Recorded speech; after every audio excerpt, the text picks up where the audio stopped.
One phone call. No formal application, no government portal, no 10-digit product classification code, no petition, no lobbying disclosure. Just a CEO working his contacts inside the White House. And when those conversations ended, Apple's biggest financial threat in a decade had been quietly removed. In April 2025, the Trump administration imposed a 125% tariff on goods imported from China.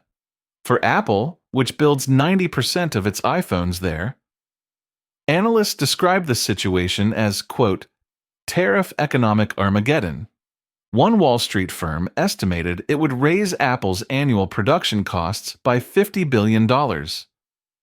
2 days later, iPhones, Macs, and computers were exempted.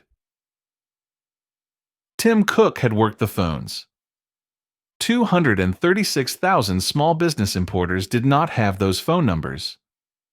By the end of this video, you are going to understand two things clearly. First, how the American tariff exemption system actually works, and why it has always operated on two tracks. One track for corporations with the access, the resources, and the presidential relationships to reshape policy in real time. One track for everyone else. Second, what the gap between those two tracks costs a real business operating in a real American town. Not abstract trade policy, not macroeconomics, specific dollars, specific consequences, the exact mechanism that moved money from small business owners into the federal treasury, while Apple's bill was quietly removed from the equation. This is not an argument about whether tariffs are good or bad. That debate is going to outlast all of us.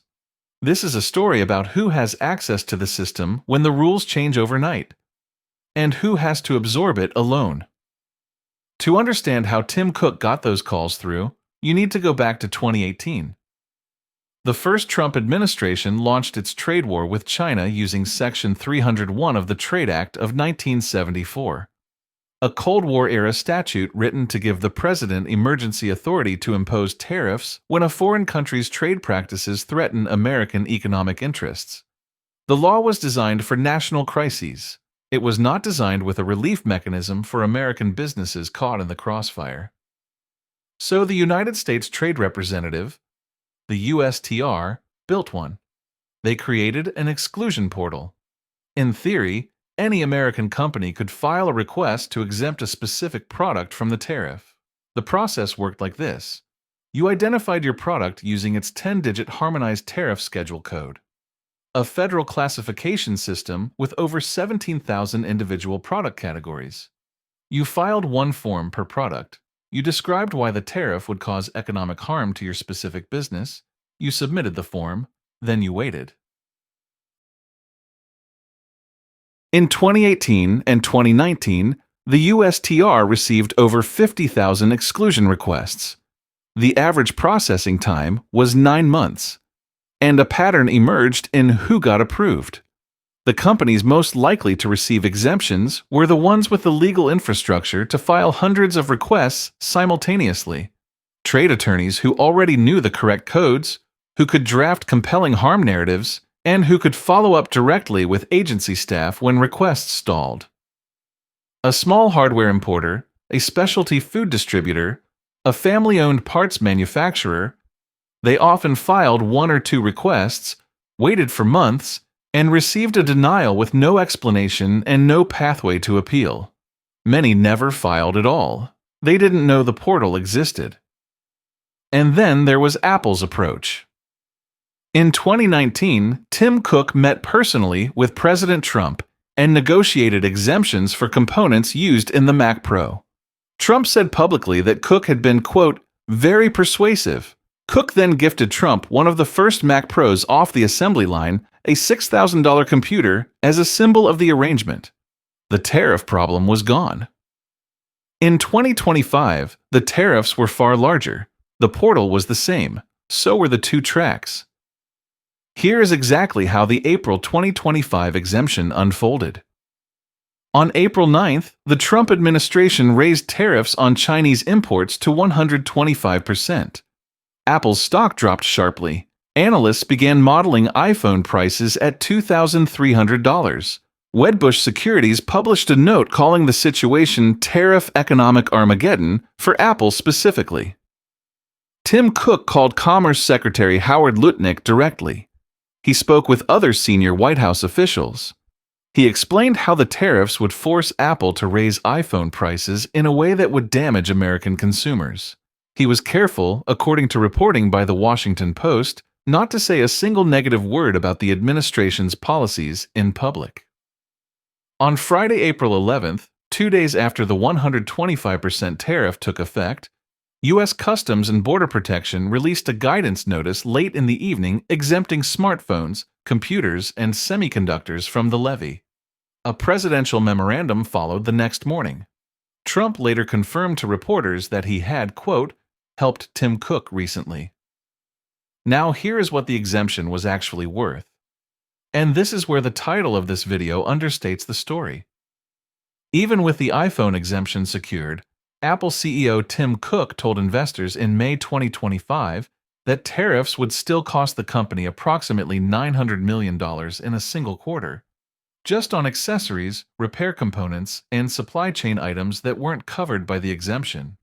The CFRA research analyst covering Apple had estimated that the 125% tariff on iPhones and devices alone would have raised Apple's annual cost of goods sold by $50 billion. $1 billion is what Apple paid after the call. The value of what the call exempted was an order of magnitude larger. Now here's what happened to the businesses that had no comparable access.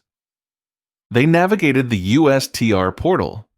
They identified products by HTS code, hired trade attorneys when they could afford them, typically several $1,000s per filing per product. They submitted requests and waited months with no status updates and no guaranteed outcome. Every shipment that arrived at a U.S. port in the meantime was taxed at the full rate. The appeal didn't pause the invoice.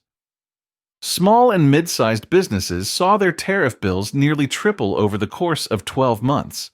The tariff policy itself changed 8 times in that same period, meaning supply chain strategies had to be rebuilt from scratch, repeatedly, with no certainty about what the rules would be the following month. Large corporations have supply chain departments built for that kind of volatility. A 4-person import operation does not.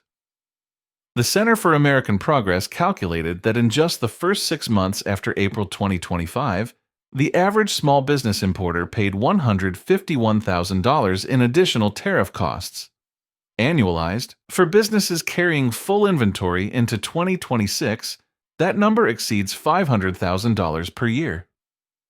Here's where the official explanation stops being sufficient. The White House argued that exempting consumer electronics was necessary to protect American consumers from $2,300 iPhones. And that argument has some logic to it. Apple sells over 220 million phones a year. A price spike of that scale would have rippled visibly through the economy. But a 125% tariff on specialty hardware imported by a small furniture manufacturer also raises prices for American consumers. A tariff on food ingredients also raises prices in American restaurants. A tariff on tools raises prices at the hardware store. In every single case, the cost lands on the customer. The difference was never consumer impact. The difference was access. Apple had publicly pledged to invest $500 billion in U.S. manufacturing over 4 years. A commitment that gave the administration a political reason to protect the company's cost structure. Cook had donated $1 million personally to Trump's inauguration. He had the Commerce Secretary's direct line. He knew which arguments to make and which public criticisms to avoid. In April 2025, a group of U.S. senators wrote formally to the administration demanding that small businesses receive the same relief the administration had just given. In their words, multi-billion-dollar tech companies such as Apple and Google. The administration did not issue a small business exemption. The tariff exclusion process does not ask whether a tariff hurts an American business. It asks whether that business has the access, the attorneys, and the political gravity to navigate the system before the damage becomes permanent. For Apple, the answer took 2 days. For Main Street, the answer was, file your form and wait. Quick note: if this is landing for you, subscribe to American Ledger Journal, Weekly Explainers. And if someone should hear this, send it to them. All right, back to the story. Here's what this looks like in real numbers for a real business. You run a family hardware store. You import about a third of your inventory, fasteners, hand tools, electrical components, from manufacturers in China and Vietnam. Before April 2025, your annual import cost was roughly $400,000. After April 2025, that same inventory costs you $900,000 to bring in. You didn't change your suppliers, you didn't change your products. The only thing that changed is that a tariff schedule was updated on a Thursday and you found out when your freight broker called on Monday. You raise prices. You start losing customers to the national chain down the street, the one with the purchasing volume to absorb tariff costs invisibly and the legal staff to file exemption requests at scale. You look up the USTR portal. You don't know what a 10-digit HTS code is. You pay a trade attorney $8,000 to file 12 exclusion requests. 6 months later, 3 are approved, 9 are denied without explanation. Your shelves are already thinner because you couldn't afford to keep ordering the items that were pending review. You never had Howard Lutnick's phone number. That $500,000 annual burden doesn't disappear into a ledger.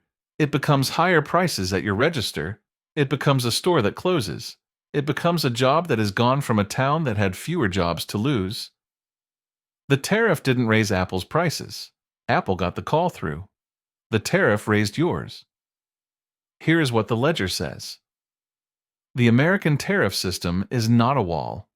It is a wall with a door in it.